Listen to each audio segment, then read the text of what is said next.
जय हिंद। सबसे पहले एक वार्निंग भैया, पाकिस्तान के लोग इस वीडियो को न देखें तो ही अच्छा है, क्योंकि इस वीडियो में हम बताएंगे कि कैसे हमारे भारत के वीर सिपाहियों ने 2 सैनिकों ने मिलकर पाकिस्तान के 93,000 फौजियों को घुटने टेका दिया था और दुनिया का सबसे बड़ा हार हुआ था और भारत के 2 सैनिक मारे गए थे लोंगेवाला में।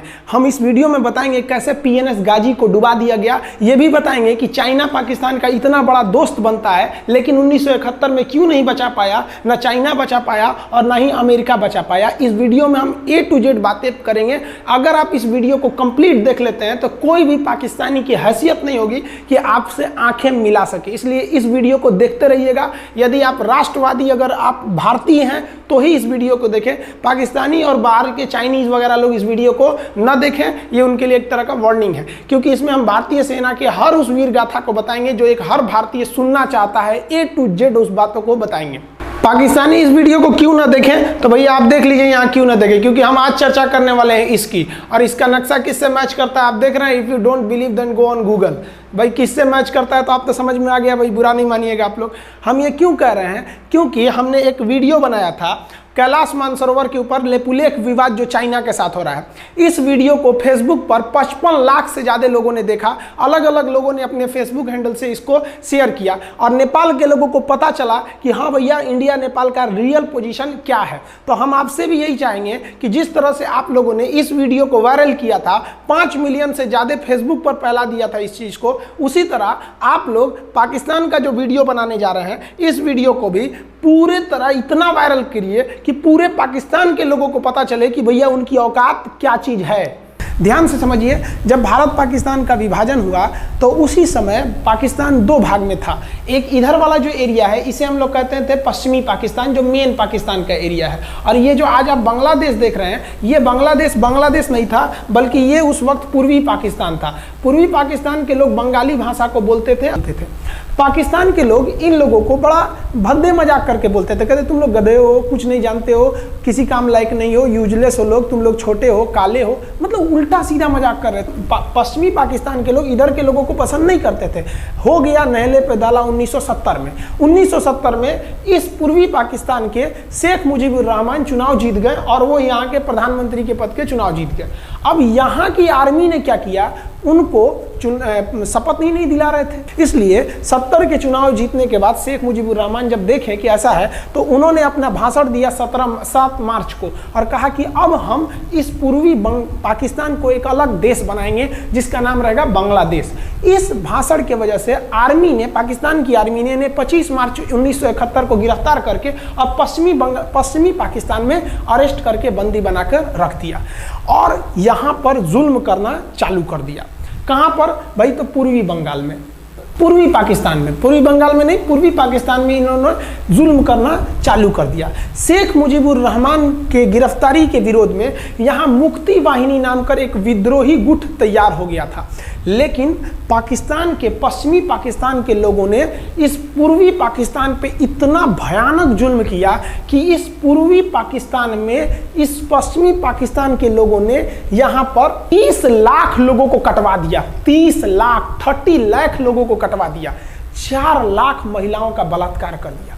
अपने देश के 4 लाख औरतों का रेप किया। यहाँ पे इतना भयानक वो दृश्य है कि अगर हम उसको YouTube पे दिखा देंगे ना तो YouTube हमारे ऊपर क्लेम करेगा, भैया आप ये सब इतने भयानक दृश्य नहीं दिखा सकते। आप अंदाजा लगाइए इनकी क्रूरता का। ये अपने देश पर इतना भयानक जुल्म कर रहे हैं, इतना भयानक जुल्म किया इन लोगों ने कि शेख मुजीबुर रहमान की गिरफ्तारी के बाद इस जुल्म का नतीजा ये हुआ कि अप्रैल 1971 तक भारत में यहाँ से लोग भाग के आ गए कि भैया हम जिंदा रहेंगे तब तो, और यहाँ 10 लाख लोग भारत में आ गए शरण लेने कि भैया हमको बचाइए।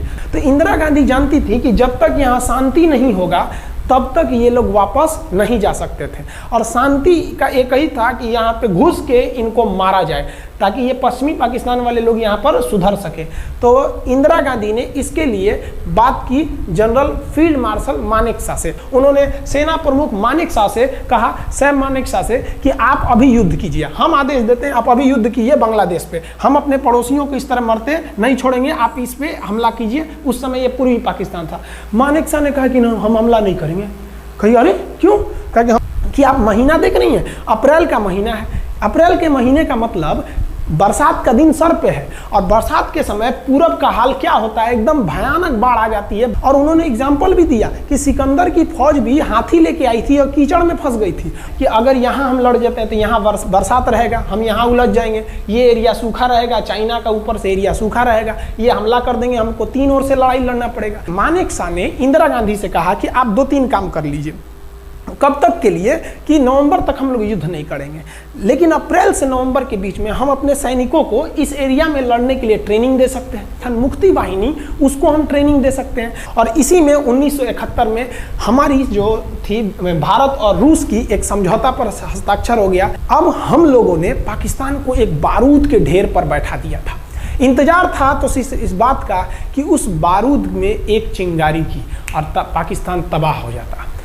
इत्तेफाक देखिए, उस बारूद के ढेर पर खुद चिंगारी जलाई पाकिस्तान ने। कैसे, तो समझिए कैसे।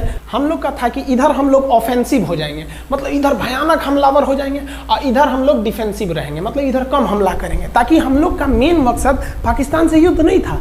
हमारा मेन मकसद था हमारे अपने बांग्लादेशी भाइयों पर जो जुल्म हो रहा था, जो उनकी बहनों को रेप हो रहा था, इतना भयानक किया था वहाँ पर पाकिस्तानियों ने कि बाप के सामने बेटी का रेप करते थे और उसके बाद बाप को मार के कहते थे तू भी रेप कर। इतना मतलब मानवता पूरी खत्म कर दिया गया वहाँ पर। तो भारत ने कहा कि इधर हम डिफेंसिव रहेंगे। पाकिस्तान को ये खबर लग गई कि भारत ना इधर कमज़ोर है। अरे भैया, इधर हम कमज़ोर थोड़ी हैं, इधर कम सैनिक रखे हैं और इधर हम भयानक रखे हैं, तो इसका मतलब ये थोड़ी है कि हम कमज़ोर हो जाएंगे। भैया कहा जाता है ना कि सोनार के घर का कचड़ा भी बनिया के बादाम से महंगा बिकता है। देखिए, हम लोग ठंडी का इंतजार ही कर रहे थे कि पाकिस्तान ने गलती कर दिया। उसने 3 दिसंबर को अचानक हमला कर दिया श्रीनगर पे, पठानकोट पर, चंडीगढ़ पर, यहाँ पर आगरा हवाई अड्डे पर तबातोड़ हमला कर दिया। एयरफोर्स का इतना भयानक हमला पाकिस्तान का भारत पर हुआ कि भारत देखते रह गया। धड़ पाकिस्तान की जहाजें एंट्री मार गई सब भारत में, उसकी एयरफोर्स एंट्री कर दी। इतना भयानक हमला था, इतना भयानक कि भारत का एक भी सैनिक नहीं मरा। समझ रहे ना कितना भयानक हमला था। अरे भाई, आप यहाँ पर घुस जाएंगे हमारे देश में तो क्या हो जाएगा भैया, मूस मोटइयन लोढ़ा हुईन, हाथी घोड़ा थोड़े हुईन। भारत तो इसी का इंतजार कर रहा था। देहात में कहावत कहा जाता है कि रोए के रानी तले अखिए खुदा गई। भैया, हम प्लाने कर रहे थे कि हमला करने के लिए कि आप हमारे पे हमला करिए दीजिए। अब विश्व का भी दबाव नहीं आएगा हमारे ऊपर कि भैया हमला तो आपने किया है, अब हम लोग छोड़ेंगे नहीं। भारत एकदम दृढ़ निश्चय कर लिया। इसी बीच पाकिस्तान को एक खतरनाक खबर लग गई। क्या थी खबर भाई? तो देखिए, पाकिस्तान को खबर लगी कि भारत की ज़्यादातर फौज इस पूर्वी पाकिस्तान की ओर डिप्लॉयड है और यहाँ राजस्थान के जैसलमेर जिला में एक जगह है लोंगेवाला। उस लोंगेवाला में केवल और केवल 120 फौजी हैं। और अगर पाकिस्तान ने सोचा कि 120 फौजियों को हम रातों रात मार देते हैं तो उस समय एयरफोर्स रात में लड़ाई नहीं कर सकती थी, इसलिए इन्होंने लोंगेवाला में एंट्री मार दी। पूरी भयानक टैंक लेकर, फौज लेकर, इन्फेंट्री लेकर, और उसको वो लोग लोंगेवाला में घुसने के लिए चल दिए। और लोंगेवाला में भारत के पास केवल 120 सिपाही थे, केवल 120, और उन पर वो हजारों की संख्या में टूट पड़े। लेकिन घबराना नहीं चाहिए, क्योंकि चींटियां तादाद में कितनी भी क्यों ना हो जाए, गन्ना घसीट के नहीं ले जा सकती हैं। लोंगेवाला में जो ड्यूटी थी उस समय कुलदीप सिंह चांदपुरी जी का। कुलदीप सिंह चांदपुरी सरदार हैं, आप देखे होंगे बॉर्डर मूवी में इनका रोल सनी देओल ने किया है। अब ये कुलदीप सिंह, ये भैया पंजाबी सिख, अब ये लोग 1.25 लाख से नीचे कुछ सोचते ही नहीं है। चिड़िया नू में बाज लड़ावा, गिद्दड़ नू में शेर बनावा, और 1.25 लाख नू एक लड़ावा, तब गोविंद सिंह नाम रखावा। खबर आया कि आपसे जो लड़ने आ रहे हैं ना पाकिस्तान की ओर से, वो ब्रिगेडियर तारिक मीर आ रहा है। उसके पास टैंक है, 2800 फौज है, बहुत ही तेज रफ्तार से आ रहा है।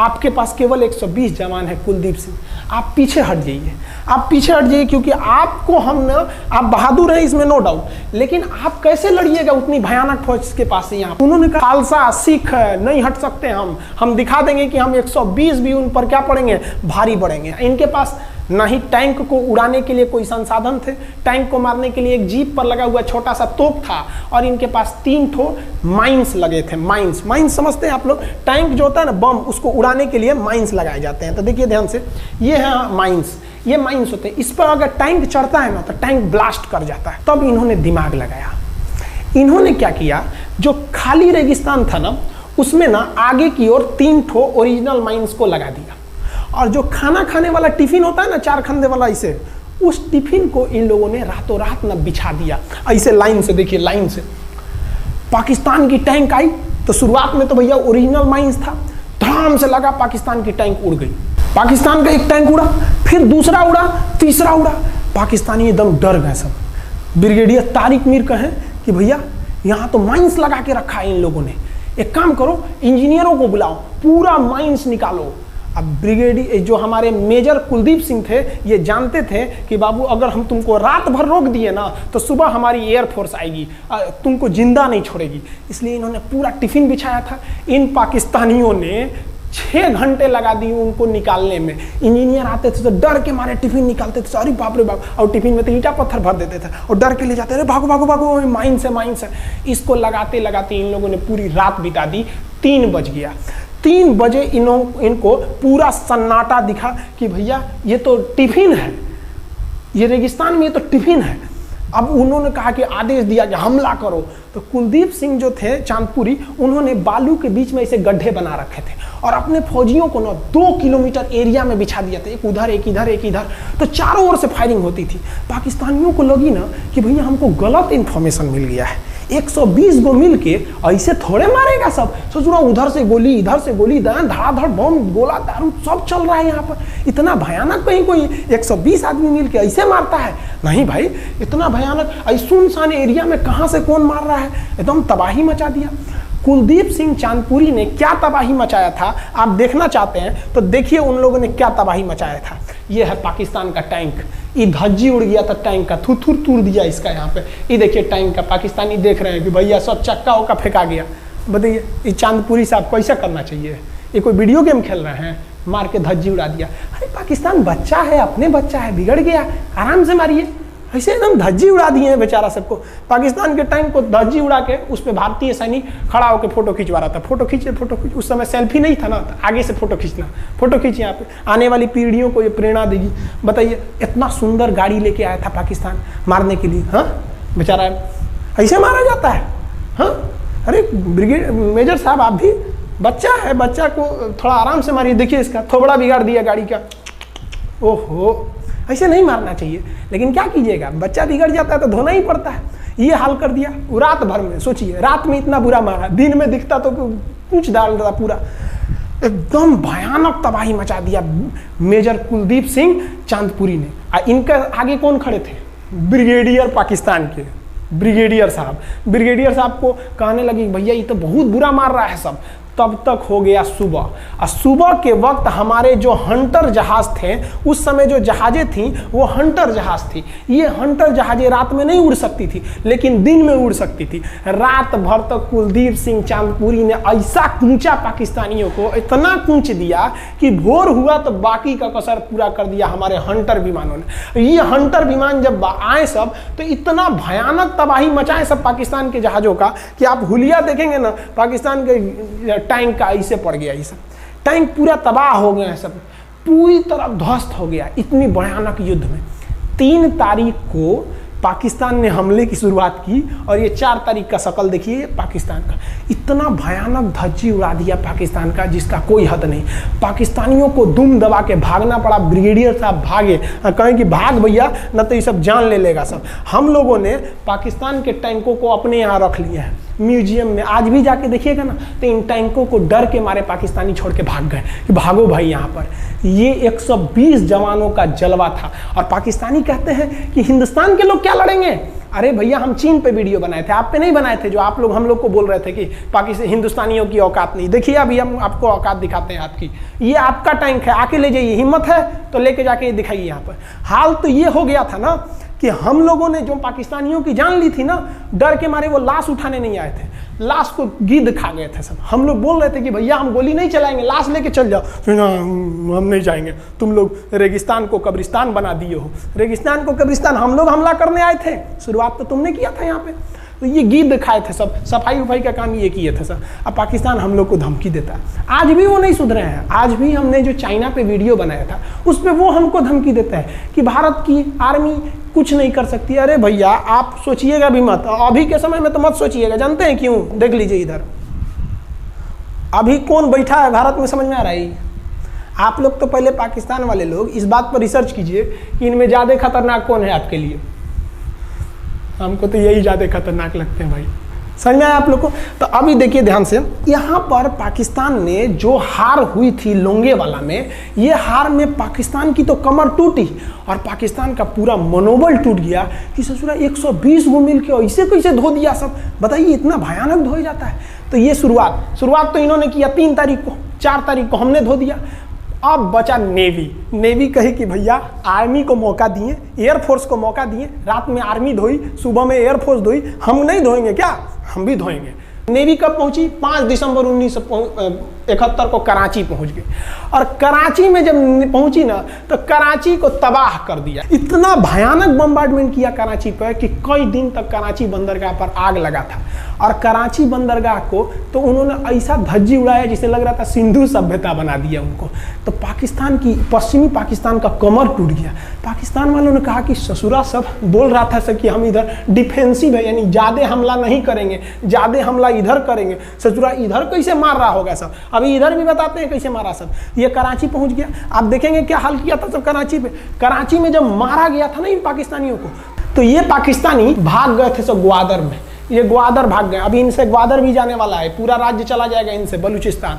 छुप के गए थे लोग ग्वादर बंदरगाह पे। अगर हम झूठ बोल रहे हो तो आप खुद पता कीजिएगा अपने यहाँ के इतिहास में भाई, हिंदुस्तान ये ग्वादर बंदरगाह पे छुप गए थे सब। आप देखिए कराची का क्या हाल हुआ था उस समय, हमारे एयर नेवी ने क्या हाल किया था। पाकिस्तान का जितना जहाज बस मिल जाए कि भैया ये जहाज किसका है, तो भैया जब पता चले कि भैया ये जहाज पाकिस्तान का है, ये हाल हो जा रहा था जहाज का।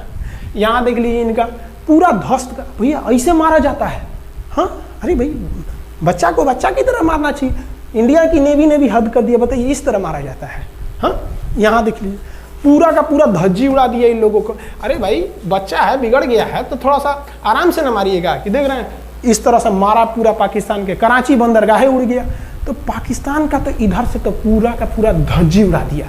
अभी शुरुआत हुई युद्ध के केवल 2 दिन हुए हैं, आप दिल थाम के रखिए, अभी युद्ध लंबा चलने वाला है। 3 दिसंबर को स्टार्ट किए, 4 दिसंबर को हम लोग लोंगेवाला धो दिए, अब 5 दिसंबर को कराची। अब पाकिस्तान ने ना भारतीयों को तबाह करने के लिए भारत का सबसे खतरनाक जहाज था INS विक्रांत। INS विक्रांत को बर्बाद करने के लिए ना इसने यहाँ से भेज दिया INS PNS गाजी को। गाजी एक पनडुब्बी थी, उसको आदेश दिया गया कि जाके मार के आओ, किसको? विक्रांत को, क्योंकि अगर विक्रांत जहाज डूब जाता तो वाकई उस समय हमको युद्ध जीतने में बहुत दिक्कत आ जाती। तो ये गाजी कैसे डूबा, इसको हम लोग एगो खराब जहाज से मार दिए। तो अब इधर समझते हैं कि जब उधर इतना भयानक धोए तो इधर कितना बुरा धोए होंगे, इसको बारे में हम लोग समझते हैं। भारतीय सेना अब पूरब की ओर क्या क्या काम की, इसको ध्यान से समझिए। ये मुक्ति वाहिनी जो थी बांग्लादेश की, वो अंदर ही पाकिस्तानी फौजियों को मार रही थी गली कुची में दौड़ा दौड़ा के, क्योंकि इन पाकिस्तानी फौजियों ने वहां पर रेप किया, मर्डर किया और इनका साथ दे रही थी इधर से हमारी इंडियन आर्मी और ऊपर से हमारा एयरफोर्स। ये तबाह कर दिए थे, इनको भागने के लिए भी जगह नहीं था। और इसी में इनका सबसे बड़ा सरदर्द बन गया था इंडियन नेवी, क्योंकि इनको जो मदद थी, देखिए ये पूर्वी पाकिस्तान है, इनको मदद जब भी मिलेगी तो इधर से ही मिलेगा। अब बताइए यहाँ से तो कोई जाएगा नहीं, बेवकूफ़ भी नहीं होगा जो इधर से मदद करने जाएगा। रास्ते में ही एयरफोर्स मार के गिरा देती थी, ट्रक वगैरह जाएगा नहीं, तो नेवी से ये इन लोग मदद देते थे। भैया यहाँ पे जो इनके फौजी लड़ रहे थे उनको खाना पीना भी खत्म हो गया था।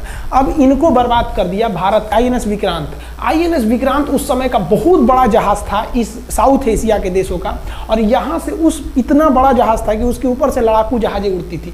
वो एयरफोर्स यहाँ से भी बम मारता था, मिसाइलें मारता था, ऊपर से लड़ाकू जहाजें और हेलीकॉप्टर छोड़ देता था, जो ताकि मुक्ति वाहिनी को कोई दिक्कत ना है। मुक्ति वाहिनी मारती थी और आर्मी पूरी तरह से उसने यहाँ से हमारा विक्रांत ने चटगांव बंदरगाह को तबाह कर दिया। अब बांग्लादेश का देखिएगा वर्तमान में, उस समय तो पूर्वी पाकिस्तान था, ये चटगांव उस समय पाकिस्तानी आर्मी नेवी का एक बहुत बड़ा केंद्र था।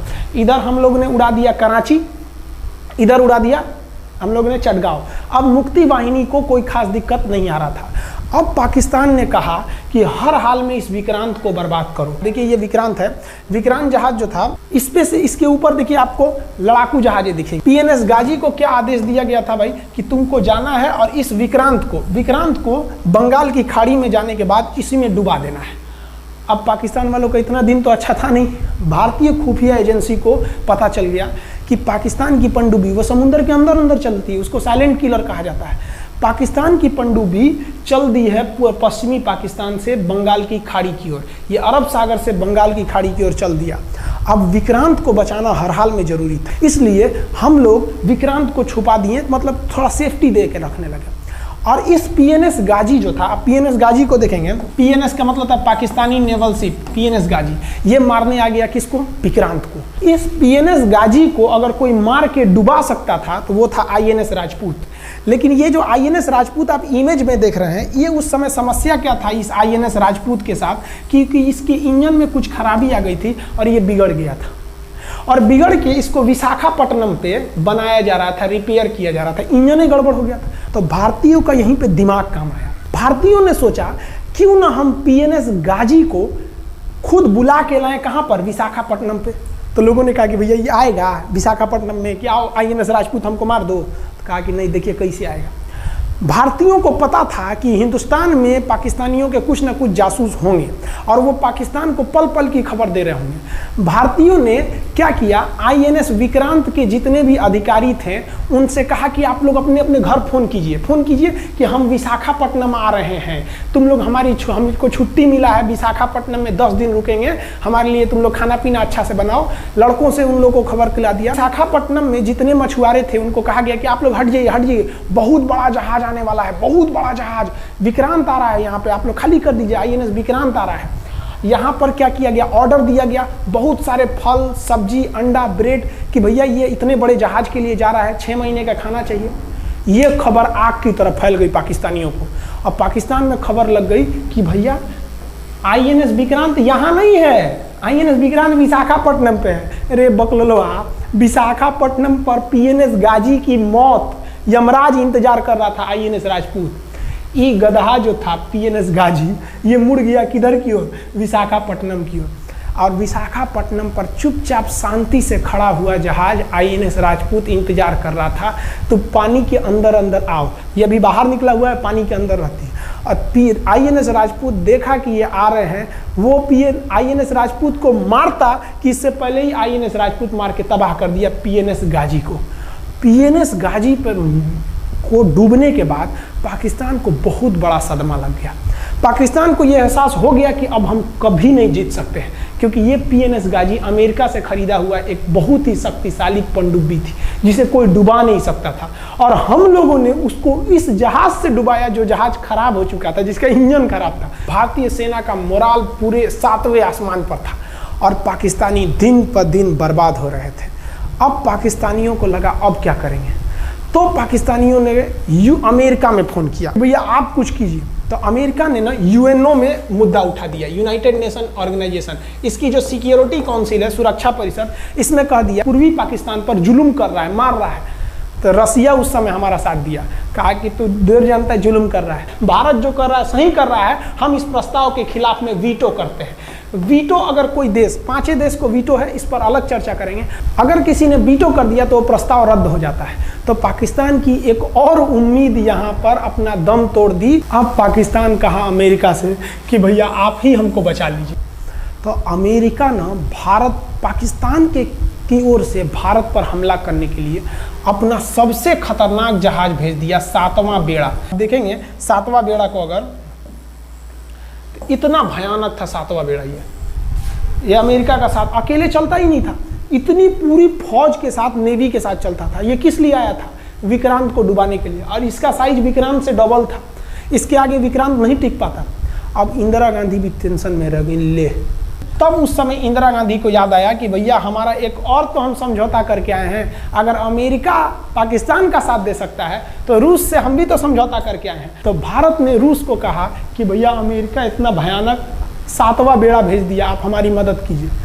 तो रूस ने कहा टेंशन क्या लेते हो, देखो हम बोलते हैं रूस ने परमाणु पनडुब्बी भेज दी और रूस ने अपना 40वां बेड़ा भेज दिया। आप देखेंगे ये रूस का 40वां बेड़ा है। ये अपने भारी भरकम जहाजों के पूरे ग्रुप के साथ चल दिया, कहा कि चल भैया देखते तुमको कौन मारेगा भारत को। और अमेरिका को सीधा कह दिया कि भैया विक्रांत पर अगर आपने हमला किया तो ये हमला हम रूस पर हमला मान लेंगे। यहाँ पर खड़ा था भारत का विक्रांत और उसकी सपोर्ट में खड़ा था रूस का 40वां बेड़ा।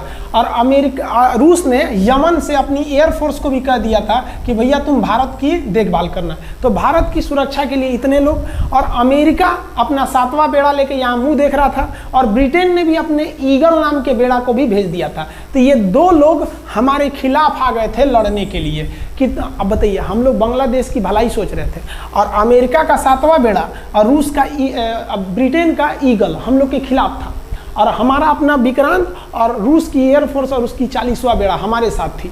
ये पूरी तरह से बाउंड्री बना दिया था 40वां बेड़ा। 40वां बेड़ा का कहना था कि भैया हमारे जहाज पर ऑटोमेटिक मिसाइल लगी है, तुम अगर इधर आओगे तो हम मार देंगे तुमको ऐसे ही। रूस ने अपनी सारी पनडुब्बियों को ऊपर उठा दिया समुद्र के ऊपर, ताकि सैटेलाइट से और दूसरी निगरानी से देखा जा सके, और यही हुआ भी। वो लोग रूस के इतने खतरनाक जहाज़ों के ग्रुप को देखकर घबरा गए, इतना घबरा गए कि ब्रिटेन ने कहा था we are too late. Britain का ईगल बेड़ा अमेरिका के 7वां बेड़ा से कह रहा है कि रे उधर मत जो, बहुत देर हो गया है, वो पहले पहुंच गया है रूस, अब मारेगा वहीं तबाह हो जाओगे यहाँ पे। तो 7वां बेड़ा ने धमकी दिया कि हमारे जहाज में परमाणु बम लदे हुए हैं। तो 40वां बेड़ा ने रिप्लाई किया था कि हम भी जब चले थे ना तो परमाणु बम लादे के चले थे, और गिनती जब कर रहे थे तो हम भी गिनती किए थे 250 हमारे पास भी परमाणु बम था, लेकिन इतना ज़्यादा था कि सोचे कि कौन गिनेगा, बाद में गिनेंगे, आ जाओ देखते हैं किसके पास कितना है। तो रूस ने हमसे सच्ची दोस्ती निभाई थी, और इधर शेख मुजीबुर रहमान की जो मुक्ति वाहिनी थी वो अपना काम कर रही थी। अब भारत आर पार की लड़ाई में था। पाकिस्तान हर मोर्चे पर हारते जा रहा था। भारत सरकार ने पाकिस्तान पर मनोवैज्ञानिक दबाव बनाने के लिए निर्मलजीत सिंह अरोड़ा ने एक प्लान बनाया। उन्होंने एयरफोर्स को पूर्वी पाकिस्तान यानी जो अभी बांग्लादेश है, तो ढाका के ऊपर एयर ड्रॉप करा दिया, हवाई जहाज से सैनिकों को उतार दिया, और उन सैनिकों के भेष में उसमें सैनिक कम थे, और उसमें केवल पुतलों को नीचे उतारा गया था। ये केवल इंडियन आर्मी जान रही थी कि पुतला नीचे उतरा है सर, लेकिन मीडिया ने तो इसको खबर को आग की तरह फैला दिया। और इसमें हम धन्यवाद देना चाहेंगे हाथ जोड़कर BBC न्यूज का। और BBC ने ये छाप दिया कि इंडियन एयरफोर्स ने ढाका पर 5000 एयर ड्रॉप करा दिया फौजियों को। अब ये गली गली खोज खोज के पाकिस्तानी फौजियों को मारेंगे कि तुम क्यों मार रहे हो हमारे बांग्लादेशी भाइयों को। और बांग्लादेश की मुक्ति वाहिनी वैसे ही उनके पीछे पड़ी हुई थी पाकिस्तानियों के। अब पाकिस्तानियों का पूरा मनोबल टूट गया, पाकिस्तानी गली गली छुप गए सब। सोचिए, ये पुतला से डर जा रहे थे सब, रियलिटी में ये फौजी नहीं थे, ये पुतला गिराया गया था एयर ड्रॉप करके। अब वो लोग डर के मारे भाग गए यहाँ पर। अब एयरफोर्स ने देखा कि उसकी ये छोटे से वैज्ञानिक दबाव का इतना खतरनाक असर पड़ा है। एयरफोर्स ने कहा कि अब एक काम करते हैं, अब आर पार को अब ठोक डालते हैं पाकिस्तान को, अब जो होगा सो देखा जाएगा। एयरफोर्स ने बांग्लादेश के जो गवर्नर थे उनके घर पे हमला कर दिया। अब वो घर में नहीं थे, वो तो बच गए। बचने के बाद डर क्या होता है, देखिए डर किसको कहा जाता है। जो उनके गवर्नर हाउस थे AH मलिक, इन्होंने त्याग पत्र दे दिया, भैया जिंदगी रहेगी तो बहुत नौकरी करेंगे, डर के मारे त्याग पत्र दे दिया। सोचिए, गवर्नर, क्योंकि पाकिस्तान का एक राज्य ही तो था पूर्वी पाकिस्तान, जैसे हमारा एक राज्य है उत्तर प्रदेश, बिहार, महाराष्ट्र, वहाँ पे भी एक गवर्नर होते हैं ना, संवैधानिक हिसाब से गवर्नर मालिक होता है उस जगह का। त्याग पत्र दे दिए। सोचिए, ये डर था उनके अंदर। निर्मलजीत सिंह अरोड़ा जो लेफ्टिनेंट जनरल थे, जनरल तो हमारे मानिक शाह थे, लेफ्टिनेंट जनरल थे जिन्हें बांग्लादेश जीतने की जिम्मेदारी दी गई थी, मतलब उसे सुरक्षा करने की जिम्मेदारी दी गई थी। वो पाकिस्तान के लेफ्टिनेंट जनरल नियाजी से बात किए और उन्हें कहे कि हम आपको आधा घंटा का टाइम देते हैं और आप इस आधा घंटा में विचार कीजिए आप सरेंडर करते हैं कि नहीं। अगर आप सरेंडर कर देंगे तो हम आपको गारंटी देते हैं कि आपके सैनिकों को जिंदा रखा जाएगा, और अगर आप हमारी बात को नहीं मानेंगे, देखिए गवर्नर साहब के घर है, कोई ठीक नहीं है, आपके घर पे भी यही हो जाएगा।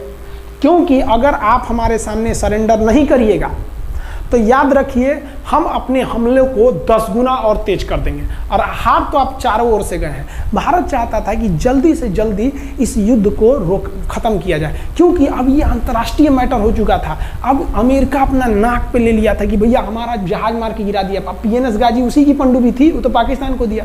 7वां बेड़ा को नहीं घुसने दिया था। अमेरिका की किरकिरी हो रही थी, ब्रिटेन के ईगल को घुसने नहीं दिया, उसकी किरकिरी हो रही थी। और भारत को उस समय लोग कहते कि ये गरीब देश है, अभी अभी आज़ाद हुआ है। 1971 में हमारी यही हाल थी और सारे लोग कह रहे थे, हम उसको गरीब समझ रहे थे, रुआ के रख दिया अमेरिका को, हर जगह धो दिया पाकिस्तान को। अब बेचारे नियाजी क्या कर सके। नियाजी को आधे घंटे का टाइम दिया गया। 16 दिसंबर 1971, याद रखिएगा दिन, 16 दिसंबर 1971। ये हमारे इतिहास का 13 दिन के युद्ध में हमने पाकिस्तान को धूल चटा दिया था, क्योंकि 3 दिसंबर को पाकिस्तान ने युद्ध स्टार्ट किया था और 16 दिसंबर को हम लोगों ने जनरल नियाजी से आत्मसमर्पण करवा लिया। और आत्मसमर्पण आप देखना चाहेंगे जनरल नियाजी का। जनरल नियाजी इन्होंने हमारे लेफ्टिनेंट जनरल निर्मलजीत सिंह अरोड़ा के सामने आत्मसमर्पण साइन किया और साइन करने के बाद बांग्लादेश के ढाका रेस कोर्स में इन्होंने साइन किया और इनकी आंखों में आंसू था। एक देश के सेनापति के लिए इससे शर्म की बात क्या है जो गिनीज बुक में नाम रिकॉर्ड करा दिया। गिनीज बुक में कैसे?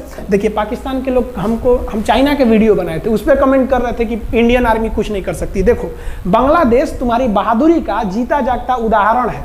तुम्हारे यहाँ का 93,000 फौज, सोचिए 93,000 सैनिक पूरी दुनिया में आज तक आत्मसमर्पण नहीं किया। ये 93,000 लोगों ने आत्मसमर्पण कर दिया। देख लीजिए, ये अपना बंदूक उतार फेंक दिए, अपने स्टार नोच के उतार दिया कि भैया हम लीजिए आत्मसमर्पण कर रहे हैं, बेल्ट उतार के दे दिया, अब चलिए जहाँ ले जा रहे हैं, जितना लाठी मारना है हमारी, आत्मसमर्पण। ये वही पाकिस्तान है, याद रखिए। आप याद कीजिए, हमारे 120 सैनिकों ने आपको धूल चटा दिया था लोंगेवाला में। केवल 2 सैनिक मरे थे लोंगेवाला में और पूरी की पूरी आपको भगा दिया था 4 दिसंबर को ही। और आप याद कीजिए, बहुत बहादुर बनते हैं ना। 93,000 फौज आपकी हार के गई है यहाँ से। इतना बड़ा हार दुनिया में आज तक कहीं का नहीं हुआ है। 93,000 सैनिक सरेंडर करके गए हैं भारत के सामने से। क्या बात कीजिएगा आप हमारे सामने। तो ये है, गिनीज बुक में नाम है।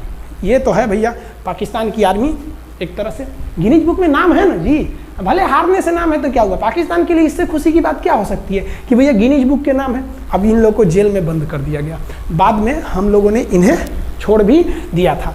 और इस सरेंडर के बाद बांग्लादेश के जो मुक्ति वाहिनी थी उसके चेहरे पर यह मुस्कान थी कि बांग्लादेश अब स्वतंत्र हो गया। ढाका इंदिरा गांधी का स्टेटमेंट था, ढाका स्वतंत्र राजधानी है स्वतंत्र बांग्लादेश की।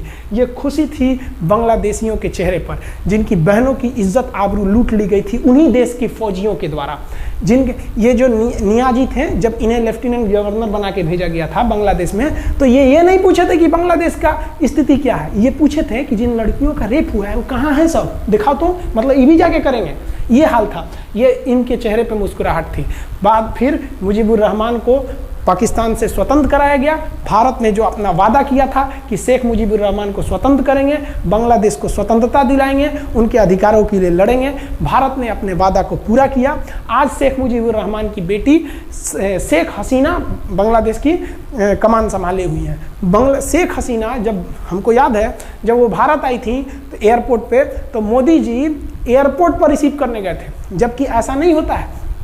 शायद ही बांग्लादेश की प्रधानमंत्री को पूरी दुनिया में कोई बड़े देश का राष्ट्रपति रिसीव करने जाए, प्रधानमंत्री रिसीव करने जाए। तो भारत अपने पड़ोसियों का इतना ख्याल रखता है, चाहे वो नेपाल हो, भूटान हो, सबके साथ। अभी हाल फिलहाल में नेपाल के लोग थोड़ा गुस्सा हैं लिम्पियाधुरा काला पानी को लेके, लेकिन ऐसा नहीं है कि हमारा नेपाल के साथ कोई खराब रिश्ता है। हमारा नेपाल के साथ रोटी और बेटी का रिश्ता है। बांग्लादेशियों के साथ हमारा बहुत ही अच्छा संबंध रहा है। आज हमारे बांग्लादेश के साथ बहुत ही मधुर संबंध है। और बांग्लादेश को जो पाकिस्तान के लोग कहते थे ये किसी काम लायक नहीं है, ये वाले भाई लोग पाकिस्तान से आगे निकल गए। आज इनका मलमल का कपड़ा, जूट और पाम ऑयल पूरी दुनिया में फेमस है। जहाज़ों की मरम्मत में, मतलब जहाज के रिपेयरिंग में बहुत आगे निकले हैं बांग्लादेश के लोग। आई होप आप समझ गए होंगे। इस युद्ध के बाद अगर भारत चाहता तो भारत पाकिस्तान के पश्चिमी भाग को भी कब्जा कर लेता, क्योंकि यहाँ तो हम लोग हराए ही थे। उनके 93,000 फौज तो हम लोग जिंदा पकड़ लिए थे। हम उन्हीं को कह देते बंदूक लगा के कि कश्मीर खाली करो, हमारा यहाँ से वापस जाओ।